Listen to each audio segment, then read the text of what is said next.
All right.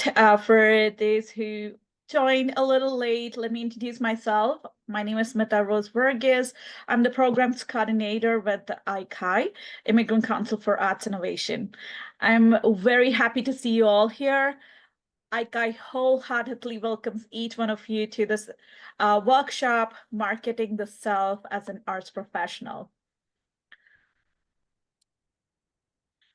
Before we begin, ICAI acknowledges that we live, work, and make art on the Treaty 6, 7, and 8 territories of the many Indigenous and Métis nations in Alberta, as well as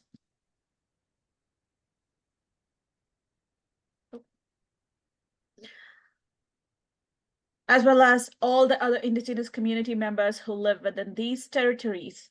We respect the land we live on, and we also acknowledge there's unresolved history in the treaties ICAI works in. We publicly commit to advancing reconciliation and make intentional efforts towards ending systemic racism through our work in the community as we continue to celebrate and protect the diverse cultures, languages, traditions, and history that existed here before Canada.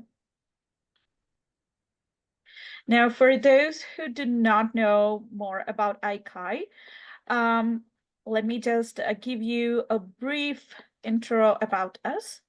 So the Immigrant Council for Arts Innovation, or ICAI, is an arts council based in Alberta. The council was founded in January 2019 with the express purpose of connecting immigrant and newcomer artists, arts administrators, and culture workers to the existing arts community in Alberta. ICAI actively encourages diversity of expression and culture through the creation of safe and welcoming community where immigrant and newcomer art workers feel confident to share their work and distinct cultural identities. Our vision is to transform the arts community through opportunities that are designed for immigrant arts and culture workers. And our mission is to connect, empower, and advocate for immigrant and newcomer arts and culture workers. Our values are that we work for equity, diversity, and inclusion. What drives us is creativity, passion, kindness, and inspiration. And through relationship, we build community.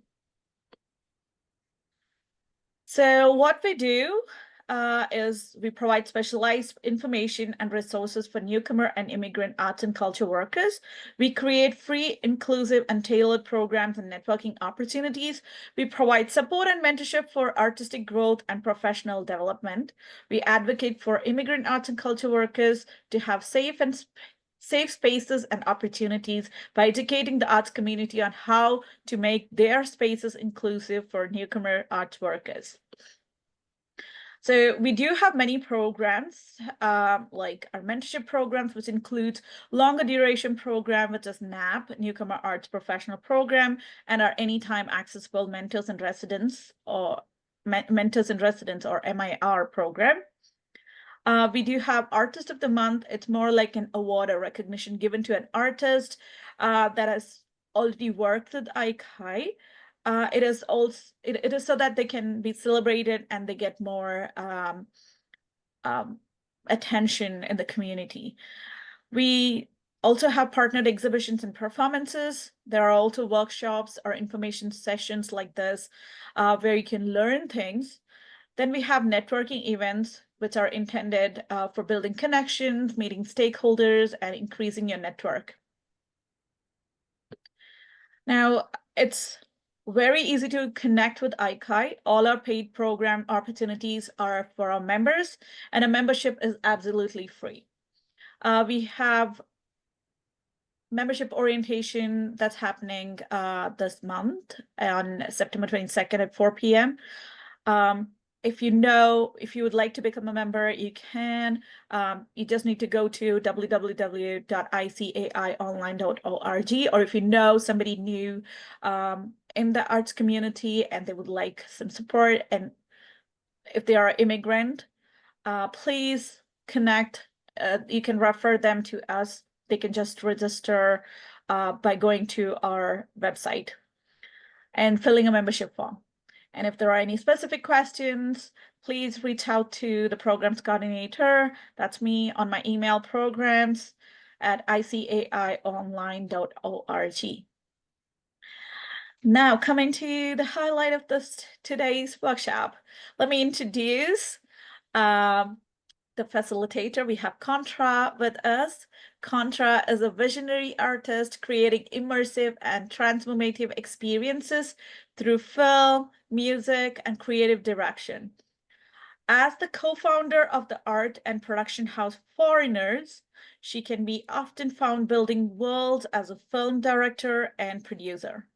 Her most well-known alter ego is as one half of the path-breaking music project Cartel Madras, now signed to the legendary American label Sub Pop Records. In all her endeavors, she pioneers new narratives and fosters cultural evolution sought after for her innovative creative direction by arts institutions across Canada. Before I pass on to Contra, a few housekeeping here. Please stay on mute unless you're talking or asking any questions. Please feel free to go video off if that's how you're comfortable. To ask questions, either use use raise hand option or leave questions and comments on the chat. Contra will address all the questions, preferably in the Q&A session, which will be towards the end of the session. That's it. Over to you, Contra. Cool. Awesome. You can hear me okay, right, Smitha? Yeah, totally. Okay. Yes. Great, great, great, great. Hi, everybody. Nice to see everyone. I see some familiar faces in the room. I see a couple people who've probably even heard this lecture before, maybe through Arts Commons, maybe through the Grand. I give variations of it in multiple ways, but excited for it today. I'm hearing some feedback. Okay, it got muted. Okay, awesome, great. I'm going to share my screen here. And 1 second. Is everyone seeing it okay? You're seeing it, Smitha? Okay, awesome. Cool. I'm gonna get right into it. We only have like kind of an hour. This is, typically meant to be a workshop that's like 3 hours. So it's going to be squeezed into an hour. So we're going to zip through it. But, lots of the highlights of this workshop I'm going to chat with you guys about today.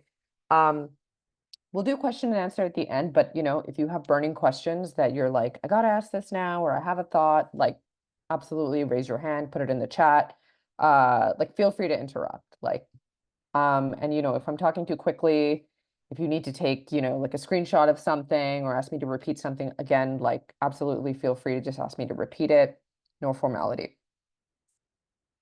Cool. So you guys are all here for marketing to self as an artist. I'm assuming that everyone in the room is an artist or is an emerging artist or has some sort of artistic practice or works with artists. So everything I'm talking about today is going to be relevant to all of you, hopefully in the room. I don't actually know exactly what everyone does, and maybe we can get to it at the end if we have some time. Real quick about me. You guys already heard my bio. I'm the co-founder and creative director of Foreigners. It's an art and production house. I'm also a film director and a musician. Probably my most well-known public identity is through the group Cartel Madras. And I'm kind of going to be speaking today through the lens of Cartel Madras and Foreigners, because I think both of that is very relevant to this that I'm going to speak about marketing and branding and storytelling. My work really allows me to interface and work with quite a lot of marginalized artists and art that I would say pushes up against the dominant narrative of an ecosystem.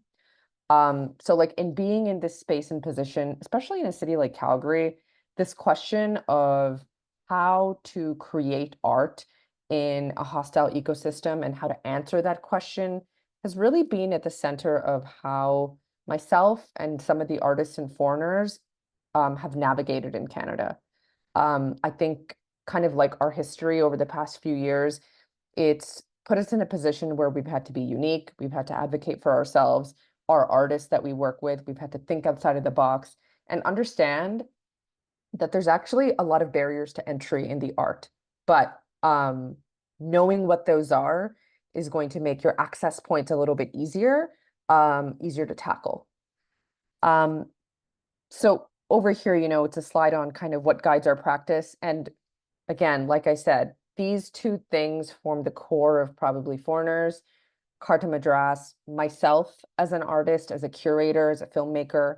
And it kind of flows into a lot of what I'm going to say about marketing, about storytelling, about branding. Everything I know, I've built from these kind of two ideas that form like the core of how we operate.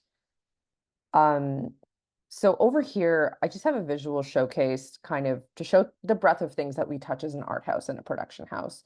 For people that don't know who we are as Foreigners, we started more so as a collective of artists moving in the underground, throwing like really weird underground shows. Eventually, this pivoted into more formal like art installations, and 2021 onwards, we're a film production house. So some of the things here have become more of a central pillar to our organization. Some things have faded a bit more to the back, but I think it's safe to say that the place we exist in Calgary and Alberta, it's kind of a little bit like the new kids on the block, trying to push the edge when it comes to storytelling. Um, so to some level, shaking things up is a function of art in a lot of spaces, especially today in like a globalized world where artists from different backgrounds all increasingly have to interact with each other.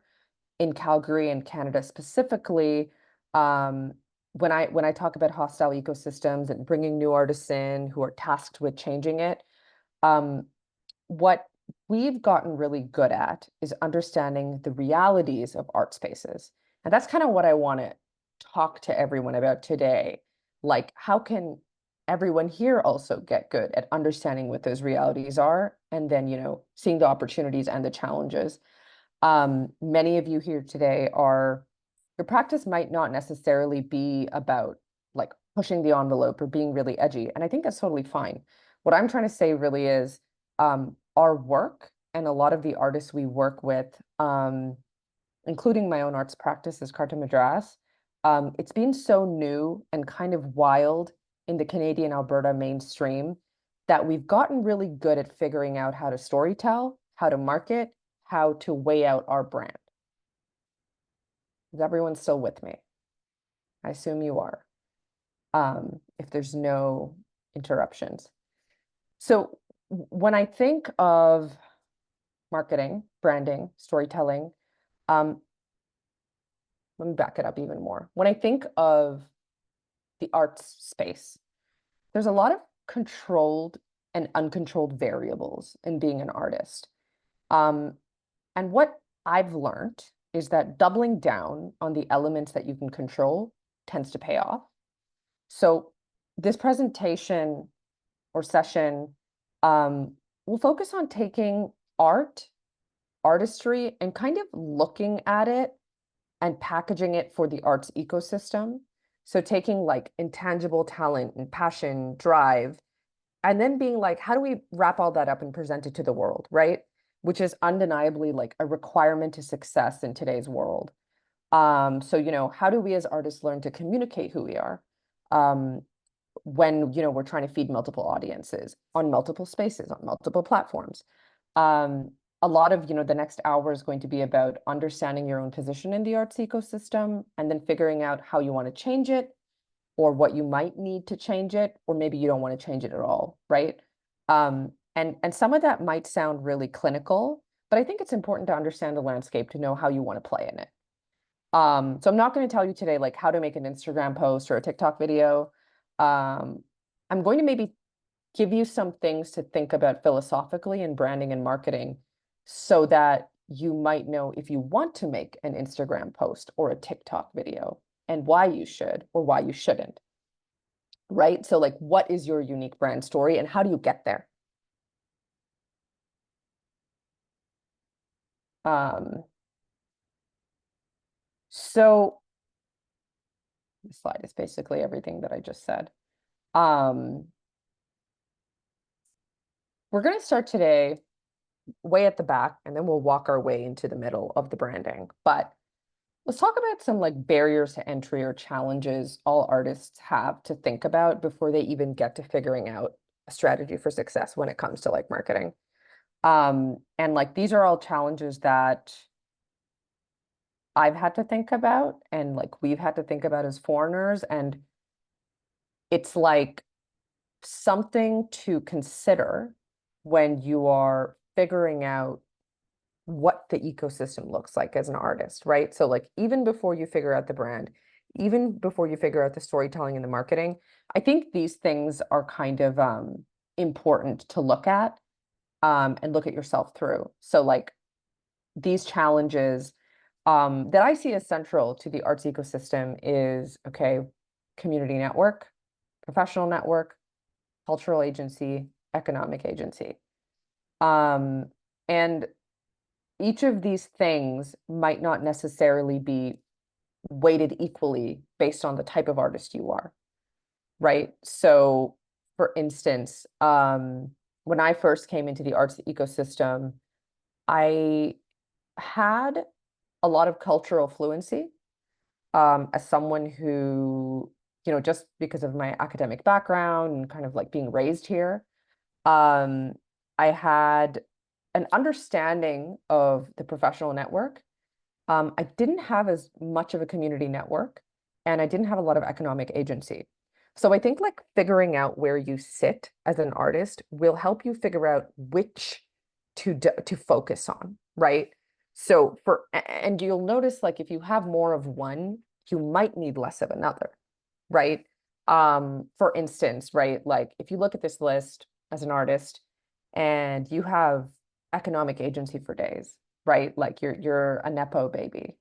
Um, that is likely, as like cynical as this sounds, like going to kind of drive how you move through this ecosystem. It's going to kind of like you don't need as much of a community and professional network if you have droves of economic agency, right? Some people come in, and I think this is probably very relevant to a lot of marginalized and immigrant artists. The cultural agency and the community network is lacking, right? And it's like, okay, how do we build that up? So these are just kind of some challenges to think about on one side, right? And on the other end, with those challenges in mind, you look at yourself as an artist and you're going like, okay, how do you succeed? Right? And like obviously the first three, like you're experimenting as an artist. There's a trial and error of figuring out what your story is. You're seeking community. You're obsessively creating as an artist. And again, kind of assuming here that a lot of people in the room are either about to enter a new phase of their career or kind of emerging. I'm assuming you're not like, oh my God, I know exactly what I'm doing in the arts, or there wouldn't really be a point of this conversation. But the diamond symbols here are beside vision and marketing and branding, because I kind of feel like those are the things that you can figure out and strengthen, right? There's almost like a technical, clinical approach to how you can approach marketing and branding and even vision at times. The other stuff is kind of up in the air. Um, you know what I mean? Like the type of artist you are, how good at it, what your practice is, that's kind of all in your court, right? Like it's really how you approach art overall. But I think the bottom two is really what I'm talking about. And I think it's something that I bring to the table when I'm consulting for artists. It's like looking at the marketing and branding and looking at, okay, like how do you even like take all these ideas you have and then kind of funnel it down into a more succinct vision. So something to say at this point is your art is your business. Um, and I think when I say this, it makes a lot of artists uncomfortable. But in the reality is if you're trying to center art in your life in our current society, um, you're kind of, I'm assuming, many people in the room are figuring out, okay, um, how do I monetize my art? How do I make it a bigger part of my life? Right. And I think artists tend to be very cerebral people who are like creating beautifully, and it's a passion, right? And it's a form of expression, and it's coming from a place that's very personal, and at times very intangible. But I think the your art is your business is an important idea to digest when we're talking about marketing, because you essentially have to go like, here's what I do. I'm going to make it into a product and figure out how to sell it to you. Again, it sounds very it sounds very clinical when I put it that way. But I think for the purposes of a conversation around marketing the self, you do have to kind of look at yourself and your art and your brand as the product. Um, so the first step in marketing the self as an artist is self-evaluating, right? And self-evaluating is a very, the right word, not always easy process. It requires you to ask yourself some very frank and honest questions, right? And this will be kind of a running theme throughout this presentation is like, you won't get to understanding how to market yourself properly until you have difficult conversations around the ecosystem of the arts, where you sit in it, and then figuring out how to play in it, right? So while you're doing the self-evaluation, right, these things are important to understand, right? Like, what is the type of art you make? Do you have community support? What are your strengths? What are your current opportunities, right? These kind of like questions, right? Like the answer to these questions will help you narrow your focus and start structuring your career in the arts. And when you ask yourself some frank, honest questions to understand your own capacity as an artist in 2024, like what unique value do I bring to the table? How well am I adapting to this rapidly evolving digital landscape, right? Am I reaching my target audience? The more you begin to answer these questions honestly, it becomes easier to understand the type of artist you are, the type of story you're going to tell, and the type of branding that you're going to create to support the type of artist you are, right? So these type of questions will also help you sort through vagaries around the arts. So like, for instance, like a really vague idea on the arts is like, I'm going to make art and I'm going to become really famous, right? And that's a very like vague understanding of success. I think like when you ask these questions, you're trying to kind of figure out like what is success to you? How much of yourself do you want to even put out there when it comes to branding and marketing, right? Like it's not so much even about the art you make.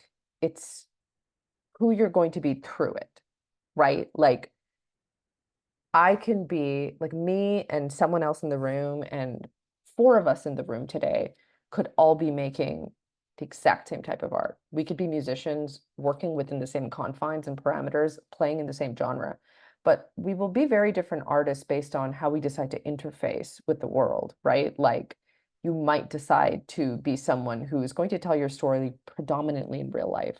I might be someone who decides to predominantly tell my story on the internet. Those kind of, because maybe, I answered this question and realized that's my strength, right?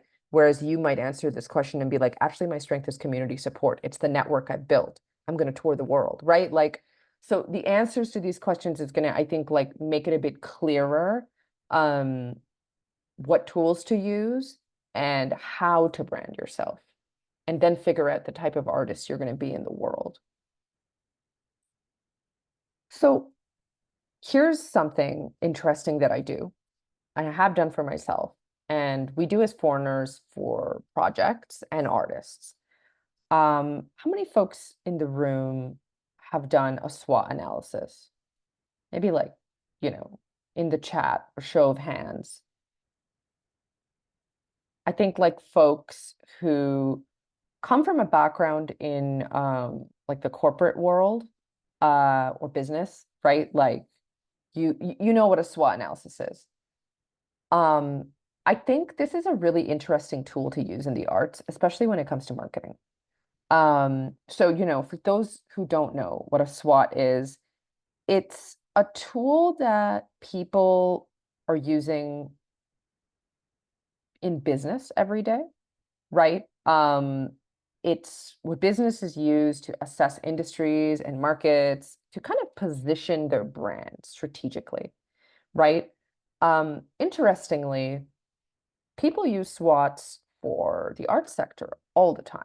I think people don't really realize it. Because I'm someone that comes from music, I know for a fact that labels, music execs, the powers that be in music, they're consistently and constantly analyzing artists using these tools to figure out where their brand sits in the market, right? So let me put it this way. If everyone else is doing it, and many people are going to do it to you without you knowing, you should do it to yourself, right? So a SWOT is split up into your strengths, into your weaknesses, into your opportunities and threats, right? And it's interesting how when you break down your artistry or kind of like your positioning in this climate using SWOT, it makes a lot of things clear because you can't really figure out your opportunities until you understand your challenges. Do you know what I mean? It's kind of like you kind of have to figure out the harder things and sometimes the worst things to figure out the good things. Um, when you're really like drilling down to it and looking at the nitty-gritty details of your arts. So SWOT is interesting because I think it actually shifts quite a bit based on where you are geographically and where you are in your career. So the SWOT would be a great tool to use for someone about to enter the arts, right? And I would say wait 3 years and do it again. Your answers are going to be very different, right? So like my own SWOT as Carta Madras musician, when we really kind of like got it going in like 2018, 2019, was so massively different than like me doing this now, right? Which is an exercise I've had to do again as we're getting ready to kind of release a new album. It's a new climate, it's a new era. We're going into 2024. Very different SWOT than 5 years ago. So let me like break it down into an even more simpler way, right? Here's like a SWOT analysis that for someone within foreigners that we did in 2020, right? And it's for someone who, a visual artist, a painter, which again, I assume a lot of people in the room are visual artists, right? So this is someone who, musician who was making a career pivot into being more of a visual artist, right? And the point of the exercise for us was to figure out many things. One, how do we position you? How do we like market this pivot, right? From one discipline to the other? Two, is it a good idea? Right? And like that might sound crazy for me to be like, is it a good idea for an artist to follow their artistry? I don't mean it in a way where I'm saying like, oh, you shouldn't do that. I mean more like you should really understand the barriers to entry in the industry. You need to understand the challenges to figure out like if it's a really bad idea, how can you make it a good one? You know what I mean? Like again, really sizing up those challenges to understand where the opportunities are and what you need to double down on. So in this example, um, their strengths, right, that we identified was they're able to paint in different mediums, right? And this is again, keep in mind, we're talking about 2020, about to make a career pivot. They had experience painting for about 20 plus years, um, diverse portfolio, but not necessarily had like shown people that they can do this, right? It's kind of in the underground. A weakness that we identified is weak social media presence, time management skills, lower economic agency, right? Opportunities, lots of grants, working in collaboration with other artists in public art projects. There was suddenly an increased demand for public art in 2020. Um, and then threats were quite obviously COVID-19, competing with similar artists on the same project, living in a city that was kind of, it felt like we were going through a recession in 2020. We didn't really know if there was money, right? And like, it's interesting how those things play such a big role in sorting out the right moment to make certain moves in the art space. You're going to be making art in your practice no matter what. These things are important to understand when you're figuring out like how to tell your story, when to reach out to people, when to start marketing outward. What does the outward look, right? Interestingly enough, right? Like this analysis for this person would probably be significantly different if they were in Toronto, right? Like, and a lot of things play into that.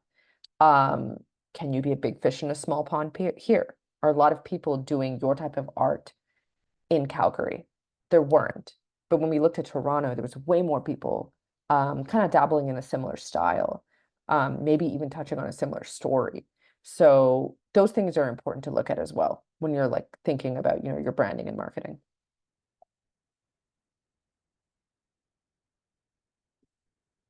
So, I mean, before I jump ahead, I should say like SWOT is one tool, but like there's other popular tools that are used. PEST is one. PEST is an analysis that like stands for like political, economic, social, and technology. Porter's Five Forces is another.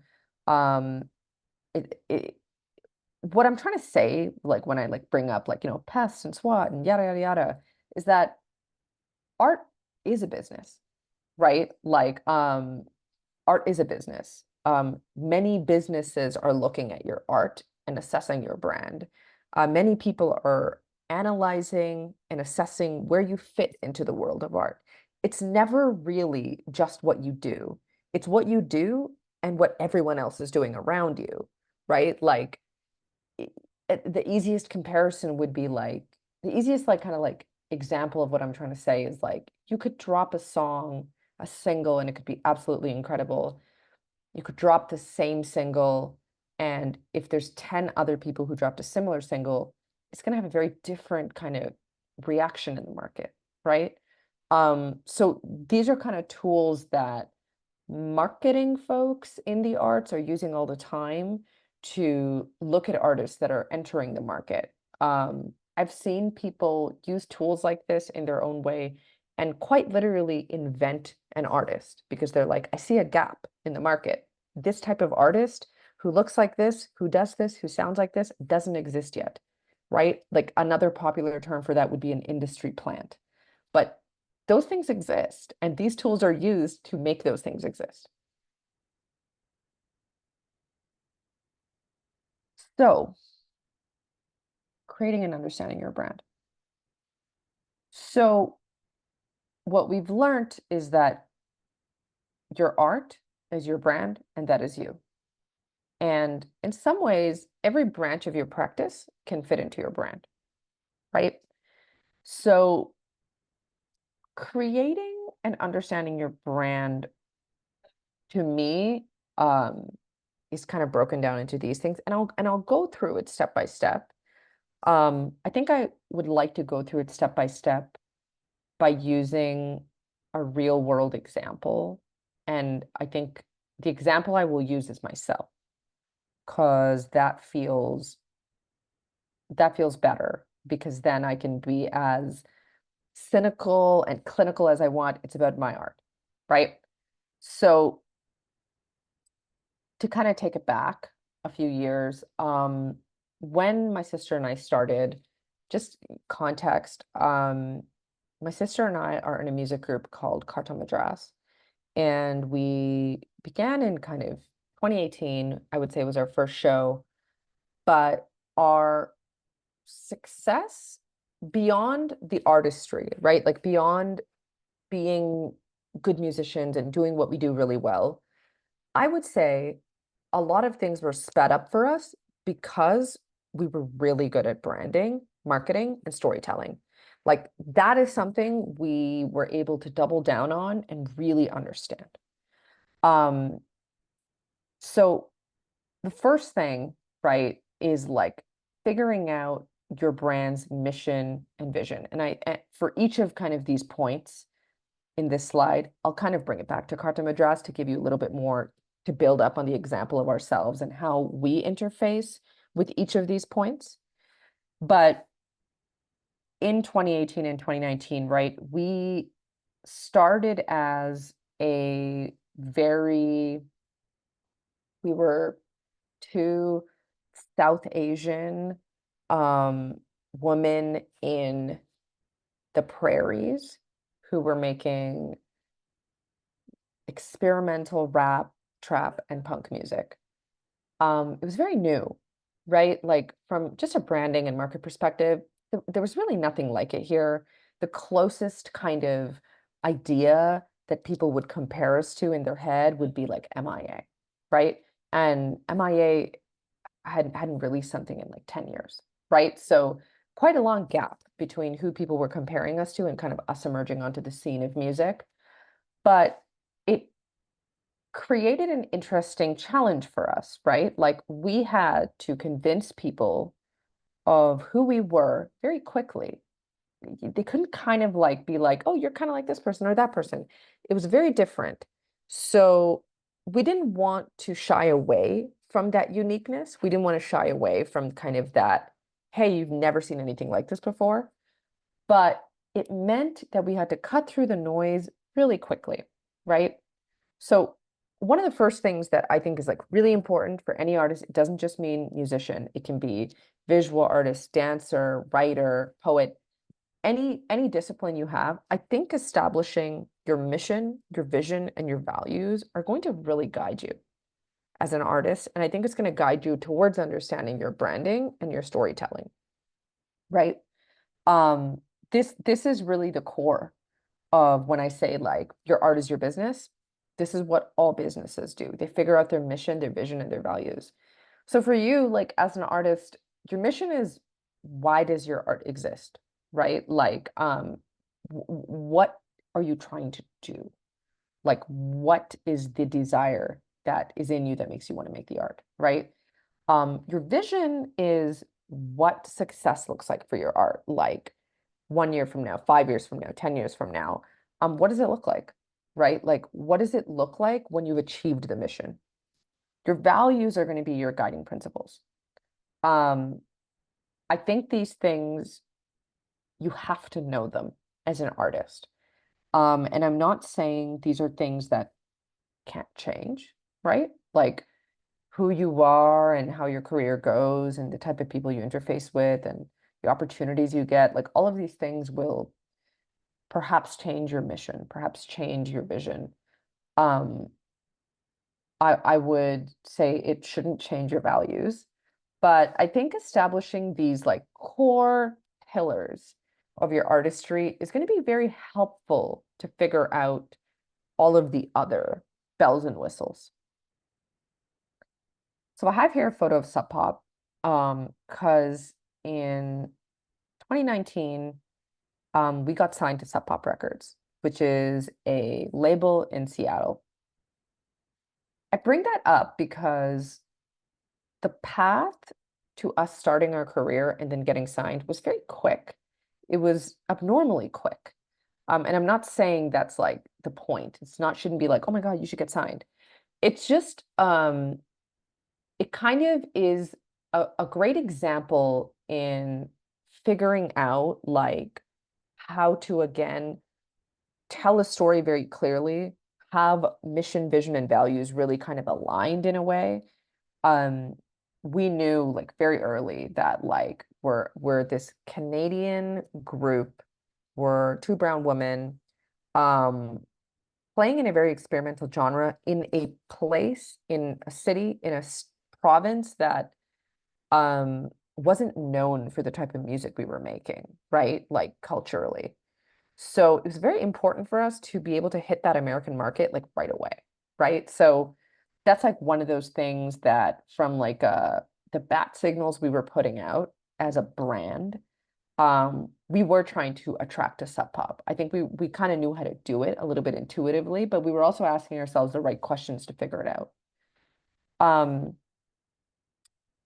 the second thing, once you've done your mission, vision, values, identify your brand's unfair advantage.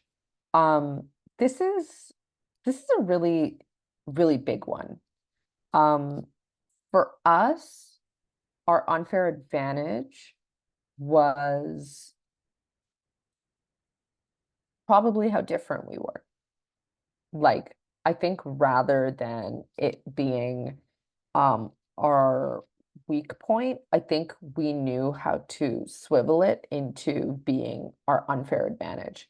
And for those of you that don't know what an unfair advantage is, it's the part of your artistry that no one else really has. And maybe not no one else, but it's like kind of the part of your practice, or it could be who you are, that is really kind of setting you apart, right? And I think a lot of people get confused over this unfair advantage. I don't think they entirely know what their own unfair advantage is, right? So it's like I've asked people what their unfair advantage is, and they'll say something like, if they're a singer, like, they might be like, I have a beautiful voice. And it's like, that's not your unfair advantage. All singers, all people who pursue music have a beautiful voice, right? Like, all people who pursue music are great songwriters. All people who are painters are good visually, right? Like, it isn't the obvious talent that you have, it's something else. Your unfair advantage could be who you are, right? Your unfair advantage could be how you look. Your unfair advantage might be your cultural currency in a certain climate, right? Like, your unfair advantage might be that you are the son of a very wealthy and famous person involved in the industry you're trying to pursue, right? Your unfair advantage is not always going to be like the thing you want it to be. It requires an honest conversation with yourself to figure out what it is. Yeah, you're asking yourself what sets yourself apart. And again, for us, it was like, okay, there's no one else like us in the market. There quite literally was like no other like South Asian female like rapper in Canada. Like, there quite literally was nobody else like us. It perhaps made our unfair advantage a little bit easier. We were like, oh, cool, there it is. There's no one else like us. That's the unfair advantage, right? But there were a few other things. If we scroll back to the beginning of this presentation where I talked about challenges and we talked about, economic agency, cultural agency, um, my background before I pivoted into the arts was in like, I have my MBA. So I was able to look at art as a business, I think, much more easily than a lot of other artists. I think like I was like, right, of course it's a business. Like, of course the art we're selling is a product and I have to figure out how to package it and like sell it to you. That came quite naturally to me, I think, because of like my background in academics, but like that could have been an unfair advantage too, right? A certain fluency in marketing, a certain fluency in business, but different people have different unfair advantages. I think it's important to assess and understand what it is. Another thing to do in the branding exercise is determine your brand's target audience. So this is always an interesting one because I think people think this is their target audience. And through trial and error, they realize maybe this is their target audience, right? I find it quite rare that people's target audience, that they're like, this is who my target audience is exactly who it is. I think this takes a little bit of massaging. It requires you to put your art out into the world to figure it out, right? I was very surprised by our target audience, if I'm being honest. The people that I thought our music was servicing was not the people it was servicing. It was servicing a totally different demographic. And that's something we learned through, evolving and expanding as artists and kind of maturing as artists, right? This is also a really good exercise to figure out, right? Because you might end up in a phase in your career where you are trying to attain a new target audience. So then you make different marketing strategies to do it, right? Like we kind of work through this all the time with artists we touch and foreigners, where it's like, okay, you're trying to enter a new market. You're trying to enter a new city. How are you going to do it? How are you going to tell your story in a different way? What do you need to know about the ecosystem? For us, when as musicians, when we're trying to enter a new market, very often it means like, okay, we have to understand all the nuances of that market. Do we enter it with a new single, with someone within the market? Do we take advantage of someone else's kind of marketing clout, right? Like someone else's brand and attach ourselves to it. That's usually, you guys have probably seen that all the time with artists, right? Your favorite artist does something totally different. They're touching someone that like you can't even imagine why that would be happening. Like you're like, wait, what? Like these two are collaborating, not just in music, but in film. You see it in film when uh filmmakers who have a very specific style suddenly pivot and they go into a new style. Um, you see it with like actors like taking up new type of roles. People market pivot all the time, and like a lot of it is like they're trying to find a different target audience. Um, and I think like I'm gonna guess that a lot of people in the room, I think you're maybe building your audience for the first time to figure out who it is. But the way you storytell and the way you market yourself will play a big role in who comes to the table, right? So if I go back to the sub pop slide, I think we were sending a lot of bat signals out from a branding perspective, right? From marketing, storytelling that brought them to us, right? And sometimes that's what it is. Like, what are you doing to attract a target audience that you want? Four would be creating your brand voice. Um, this is how you talk to the outer world as an artist. So your brand voice is not just your art, it's how you communicate the art, right? So like um it's funny, like I recently was on like an artist's Instagram. They're like a producer, but their brand is to be very like they're a very talented producer, but I think their brand is to be very like silly and nonchalant and kind of like everything is an accident, right? So they were, and they're like, a famous, like $1 million artist, right? And I think they were going on tour. And when I went to their Instagram and I clicked the link in their bio, it linked to a spreadsheet, like an Excel spreadsheet that said like tour dates.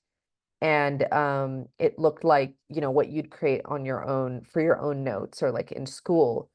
But it was such a great example of their brand voice, that they're thinking about it every step of the way, right? Like it was so silly to be like a multi-million-dollar artist, and instead of creating all this like, beautiful promo, they have an Excel spreadsheet on their bio, but it was so in alignment with their brand and who they were, right? So similarly, I think like, for us when we started, our brand when we began was very, I would say, like loud. It was very brash. It was very aggressive. So when when you think of a brand like that, right?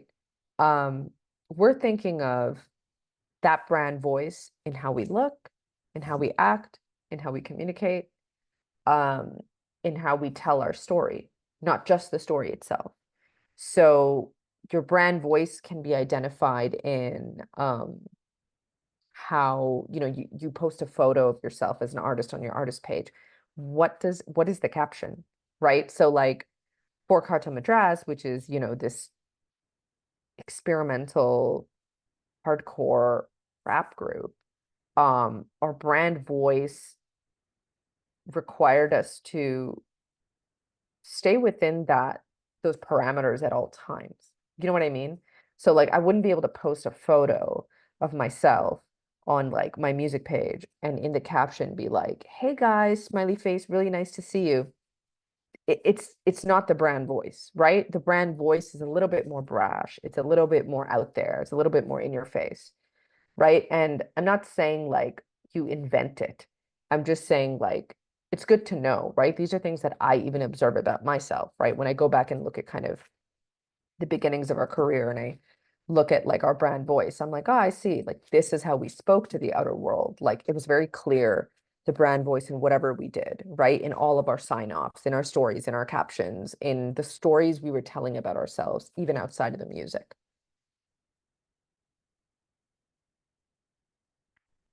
Fifth is to build your brand story. So building your brand's identity through storytelling, like it's going to grab the attention of your target audience and give you the opportunity to connect with them on a deeper level, right? So building your brand story is your story, essentially. I think it depends on the type of artist you are and the type of art you're making, um, how you're going to build the story. I think this is especially nuanced in 2024, because we just live in such a like hyper public world.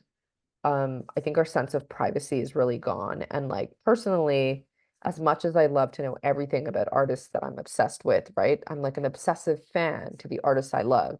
As much as I love finding out everything, I also do love, you know, the more mysterious artist who doesn't give you everything. I sometimes I like, the era before 2014 when you didn't know everything about everyone, right? Like, but I think how you tell your story is rapidly changing.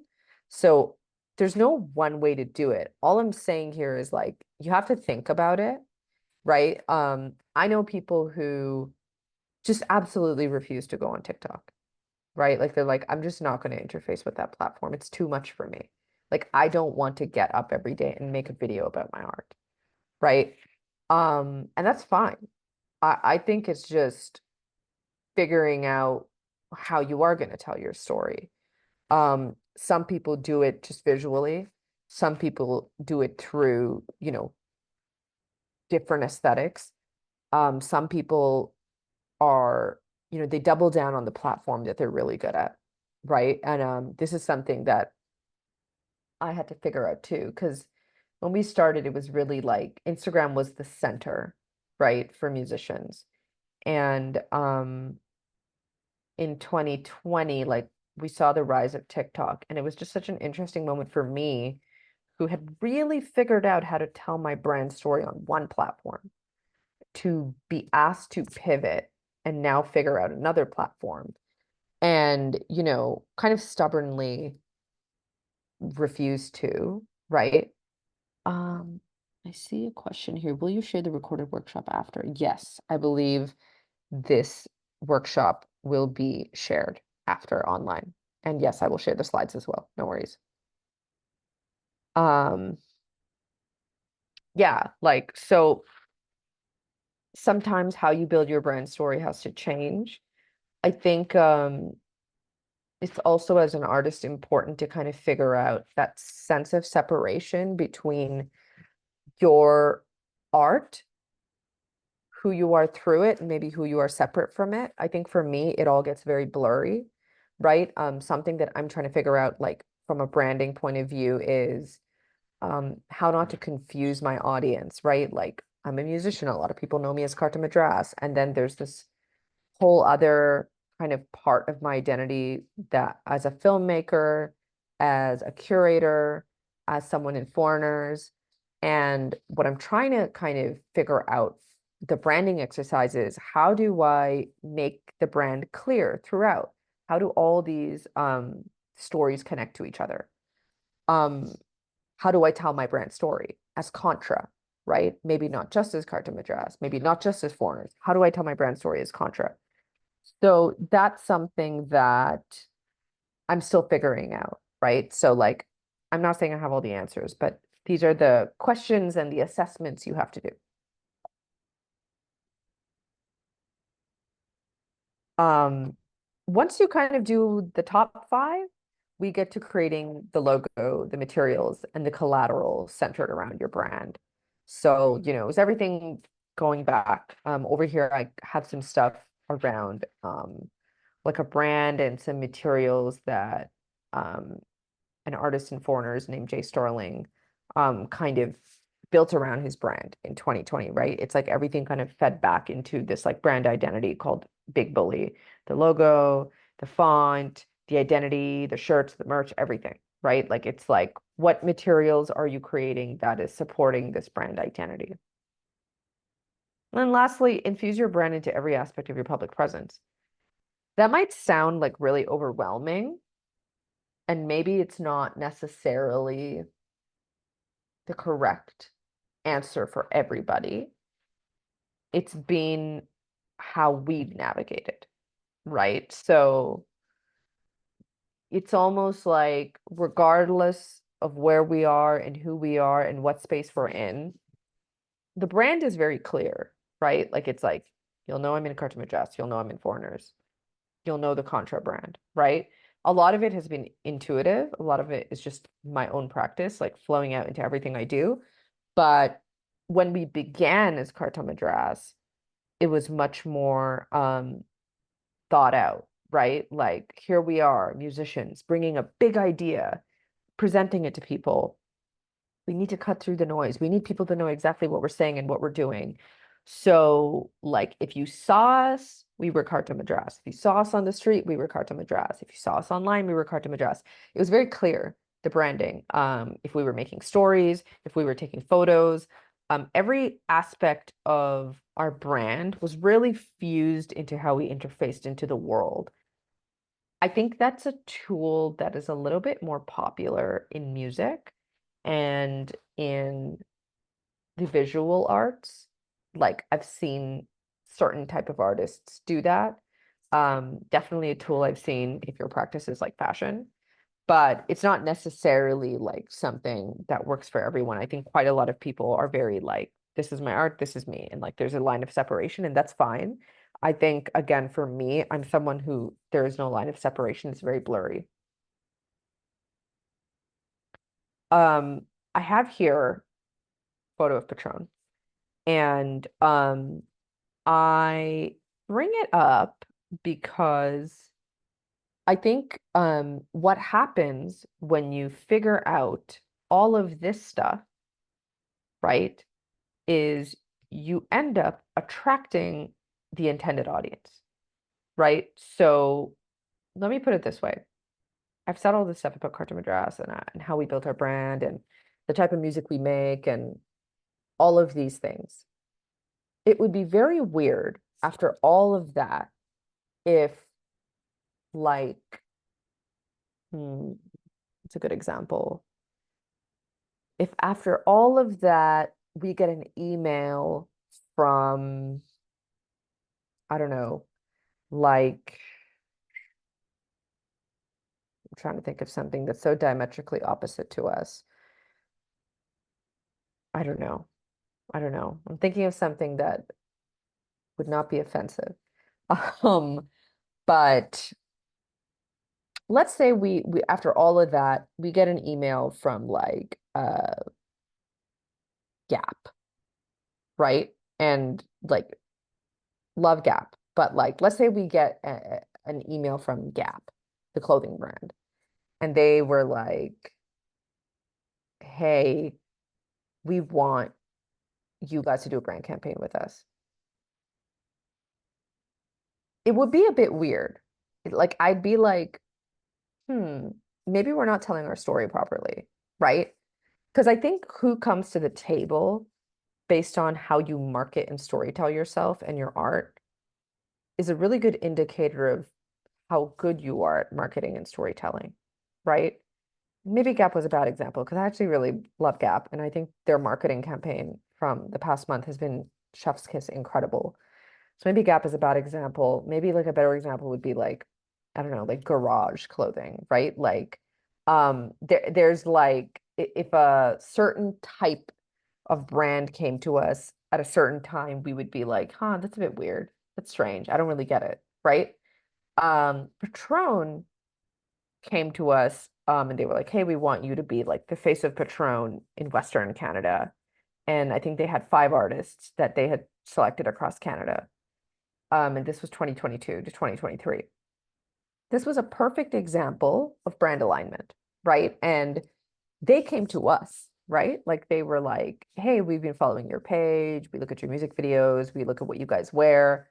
Perfect fit, right? And that's what I mean by like when you kind of know when all the messaging you're putting out is in alignment to your mission, your vision, your sound, your aesthetic, the story you're trying to tell, why you do art. If like all those, if the outer and inner world is in alignment, the right people are showing up to the table, right? And like that was the thing with Patron. It's like, okay, it's a tequila brand, um, known for, first of all, it's in Mexico. It's this kind of like, it's not a luxury product, but it's somewhere in the middle. It's like a mid-range alcohol brand. People associate it with like partying and having fun and youth. And I think that was very much in line with our brand, right? Our brand was called Cartel Madras, right? So there was a lot of aesthetic and philosophical alignment with this brand approaching us. The difficult thing, right? The difficult thing to figure out in this process is despite all of this, despite all the exercise we just went through, right? You go beat by beat by beat through all of that, your brand and your position in the market can always change. The challenge is to know when it's happening and to consistently self-assess, right? So yes, you establish your mission and vision. Yes, you establish your brand's unfair advantage. You figure out your target audience, you create your voice, you build your brand story, you get all the logos and materials ready, you infuse your brand into your public persona. I still think it's important 6 months later to assess, is it still in alignment? Does this even make sense? Am I going in a different direction, right? Branding and marketing is a constant self-assessment. Um, and the market's always changing. You might shift your brand's unfair advantage might shift because someone else shows up with the same unfair advantage, right? It's no longer your unfair advantage. Your brand's story or voice might shift because maybe your brand voice isn't working anymore. Like maybe it isn't what the public wants right now. Maybe it's unpopular, your voice, right? The climate is shifting all the time in the world, and the arts ecosystem is a response to the world. So these things are fused together, right? Like it gets so nitty-gritty to think about marketing and storytelling that like my sister and I we had a writing retreat like a week ago because we're working on our album, and we were like, hey, the album's going to come out in 2025. And we were like, yeah. And we're like, that's so interesting.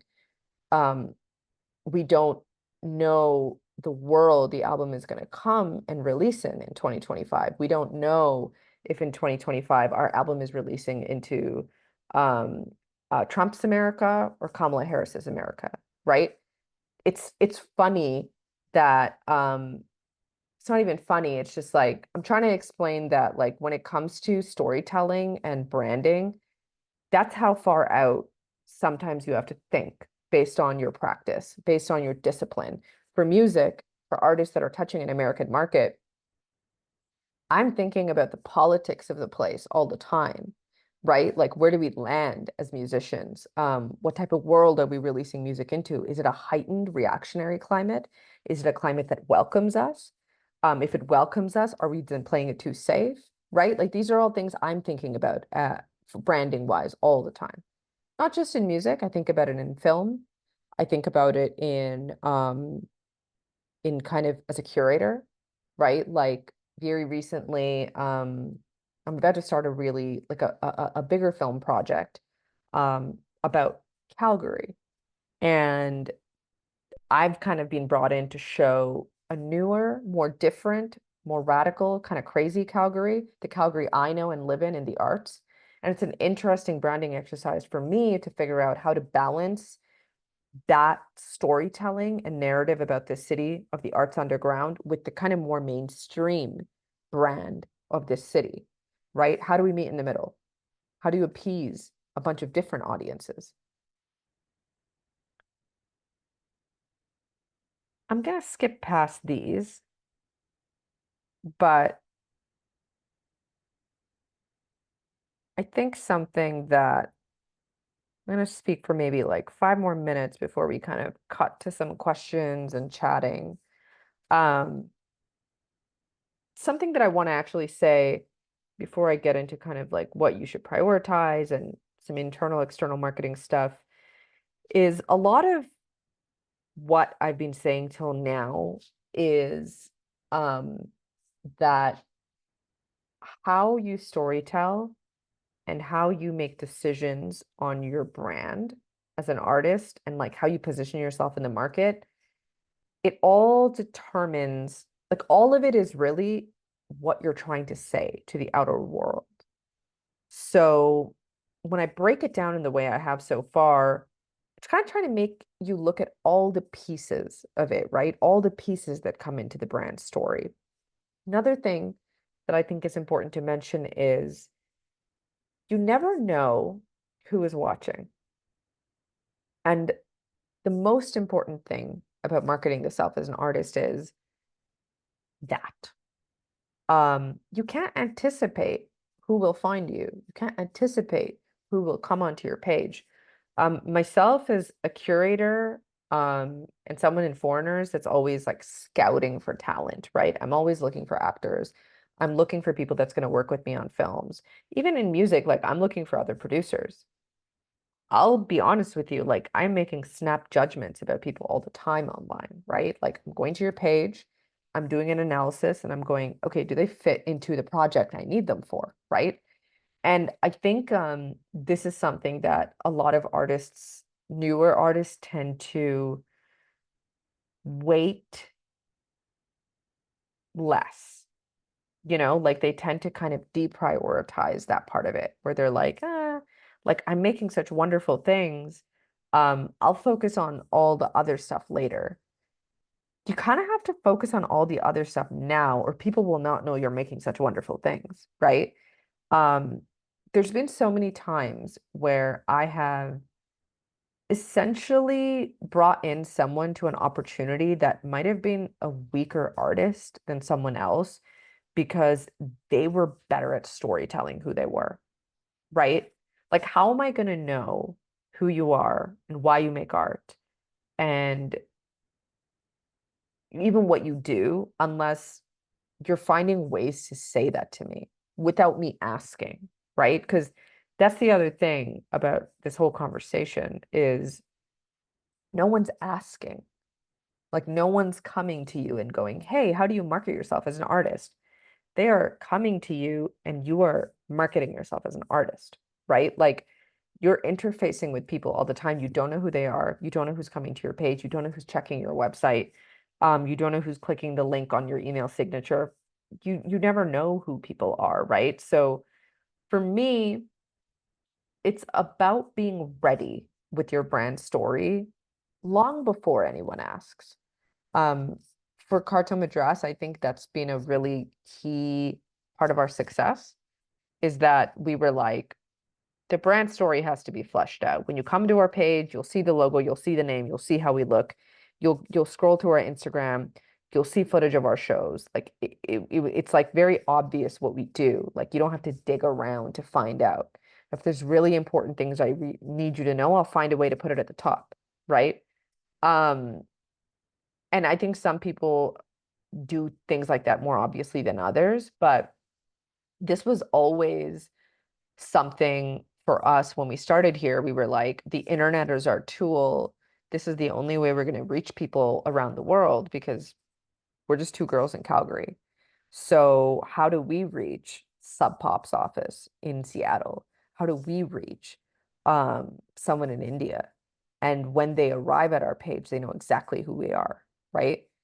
Um, that certainly helped in how we approached the world to constantly be over prepared because you just never know who's watching. And like we were quite right about that assumption, right? Like there were so many people watching what we did, and there were so many people writing about us, and eventually kind of that loop comes back and you start understanding who's paying attention to you. But I think like the biggest favor we did to ourselves is like move like we were established artists long before we were established artists. And I think that's like advice I would give to everyone is that like not everyone has the luxury of time.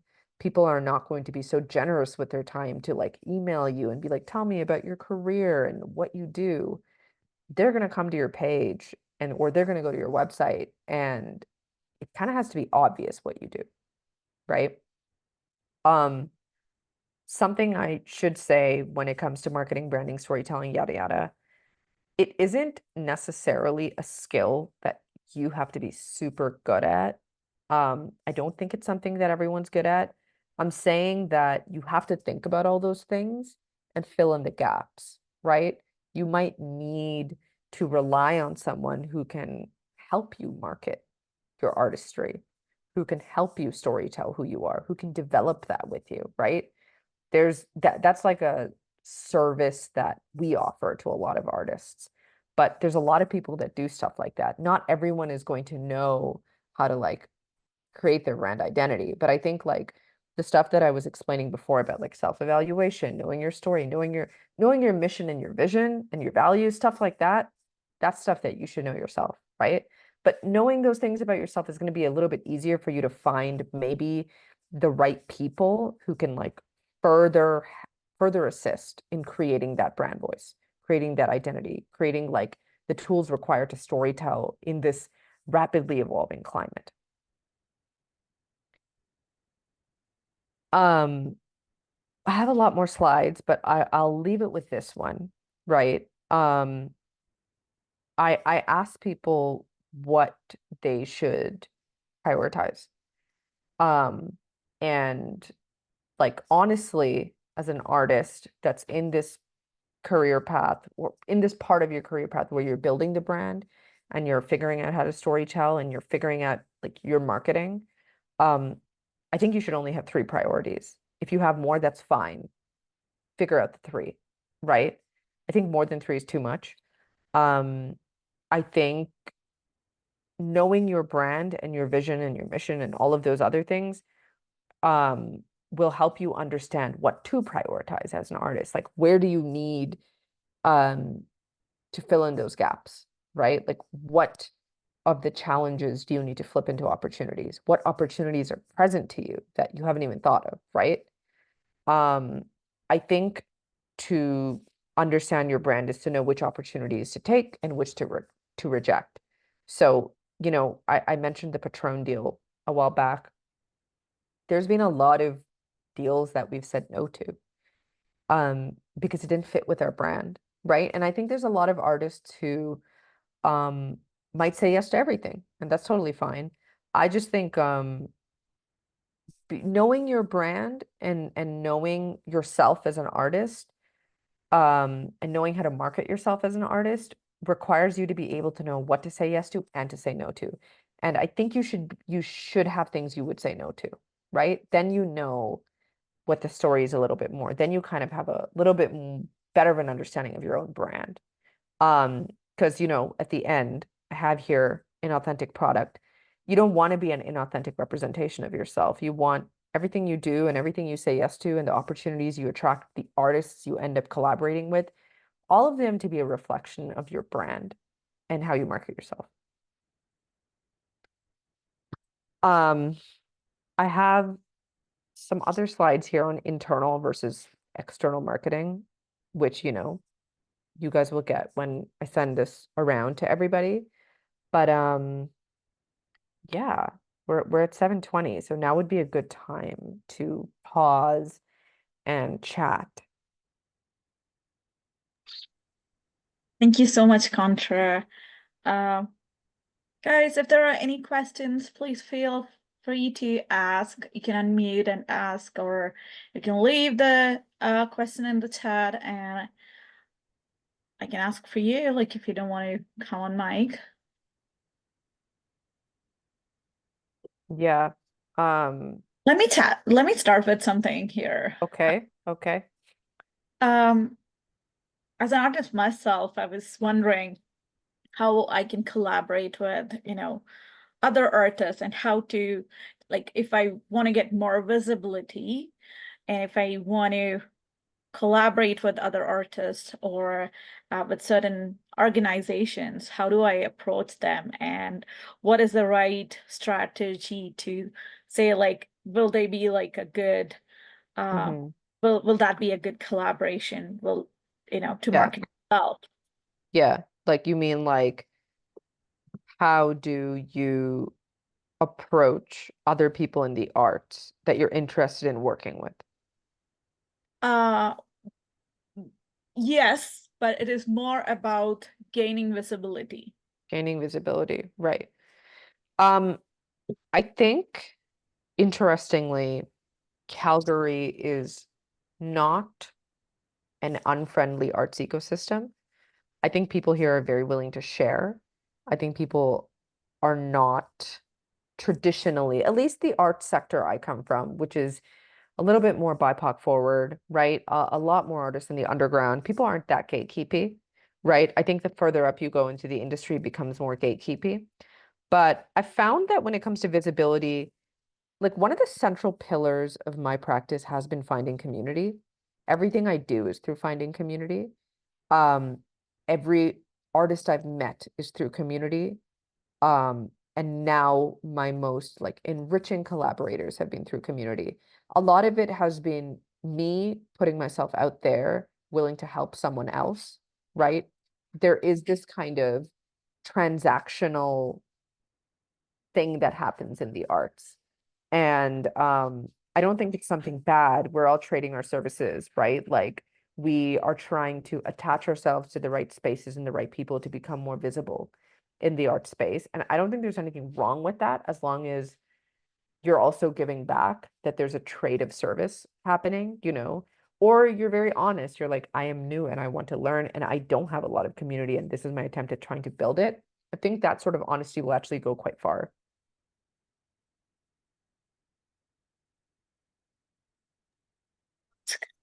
Thank you so much. Thank you. Um, I know I've literally talked like a mile a minute in this presentation, so I'm hoping what I said made sense.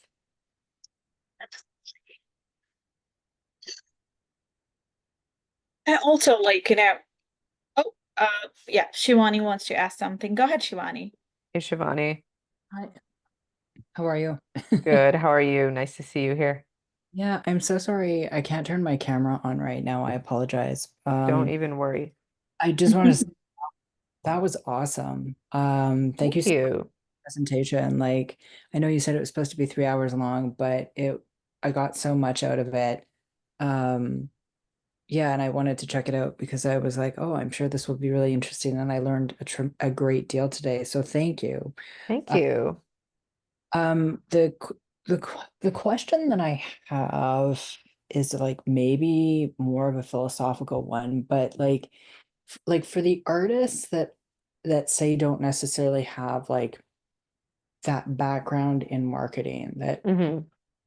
for example, or that other folks might have, Mm-hmm. uh, because I think I myself have done this in the past where like when I start to think about what I'm creating and putting out there, and then the out there is the quote unquote market. And then I start to think about marketing, and then I start to think about how manipulative sometimes marketing can Mm-hmm. Mm-hmm. Mm-hmm. be schmarmy. Mm-hmm. Very. Mm-hmm. So like I what kind of advice would you have for artists who are maybe trying to navigate that? Yeah. Yeah. That's really the question. Like I hope Mm-hmm. it was clear and it made sense, but like because it's kind of like a shift in your mindset, I suppose, right? Mm-hmm. Mm-hmm. Yeah. Yeah. Like even saying like your art is a product and your brand, like your business is your art is, I think, a lot for a lot of artists to kind of take in. Um, I think something that I really believe, and this is not just with this presentation, like I gave a lecture recently on like pitching in film called like the art of pitching. And, midway through the lecture, it was like, I don't think all of you guys in the audience are going to be good at pitching, right? similarly with this, I don't think everyone has to figure out how to be a good marketer. It certainly helps if you are. I think it's more so important to understand the challenges of the environment so that you can figure out if you need to be a good marketer. Some people don't, right? Like there's certain people where their opportunities or their kind of like networks allow them to kind of, there's a lot of people I know who like are actually very successful artists like without a very strong brand or story, right? And like I think to them they're like, oh, it's just because I'm so good. And it's like maybe, but in a lot of cases there was a lot of other advantages you had that you're not even seeing in the market, right? And I think that's what it is. It's like you're assessing the ecosystem to figure out if you need to be good at marketing. And if so, what are others around you doing, right? I think for people who are especially a little bit more like weak at that branding and marketing and don't really have that brain, I think that's when you identify if I think that's when you identify if that is something you can get help with, right? Because I don't think it's something you can figure out entirely on your own, especially in the case of a lot of like immigrant artists who are coming here for the first time and not only pivoting into a new country, but they're like pivoting into the arts, or like they're taking their arts career that was very successful somewhere else and trying to bring it here. I think those are very difficult things, and you need to have agents and messengers who can help you. And that was kind of like where I was going with the rest of my presentation with internal and external marketing. Um, it might just be your friend. It might be someone from your network that you need to rely on. It might be someone that you've identified who's very good at marketing to be like, how is it that you do that? Right. So it's something I do for a lot of artists. Okay, awesome. Thank you. I don't know if I answered your question properly. Yeah, I, I think you definitely did. Like I had a follow-up, but I think you answered that too, because I was thinking about, well, what about those folks that might not always have like a big mm-hmm, budget to work with, but mm-hmm, still are creating like really great work and need to get it out there. So mm-hmm, mm-hmm. yeah, awesome. Thank you. Cool. Thank you. Hey, I just have one last question if it's not going to take long. Um, how, like, are there any long-term strategies for artists to maintain their relevance in the industry over time because changes, right? Yeah. Um, I think you have to always be self-evaluating. I think like and Are we doing SWOT analysis? Is that what I mean? yeah, every day. No, I'm kidding. Um, no, but I think like and that it can sound quite existential to be like, hey, you as an artist always have to be asking like your purpose. But it changes all the time, right? I think like you yourself kind of understand your growth. You yourself understand when you're pivoting. You understand when your relevance is shifting, right? And I think you have to ask those questions based on the world that's changing around you. Um, it's something that I do all the time, right? Like I'm always in conversation with the people around me about where we fit and how we are and what we should be doing, right? I'm lucky that in most of the art spaces I'm in the projects I'm a part of, like Carta Madras or Foreigners, there's a lot of other people involved, right? Carta Madras is a project with my sister. There's a lot of opportunity to conversate and ideate and go back and forth and tinker. Um, I think a lot of artists tend to be quite isolated in their practice. And I think the more opportunities you have to tinker and have a sounding board, the easier those answers are going to come. You shouldn't shy away from asking those questions to others around you. That's good. Yeah. Uh, Thank you so much. And I see that it's almost 7:30. And Yeah. yeah, I want to respect your time, everybody's time here. So thank you so much. I'm pretty sure everybody had some take homes. I know like the session is very long, but then you try to condense it and to give the best Yeah. to our members. Thank you so much for that. You did a wonderful job. No, thank you. Thank you for having me. Great. All right, let me just stop this recording here.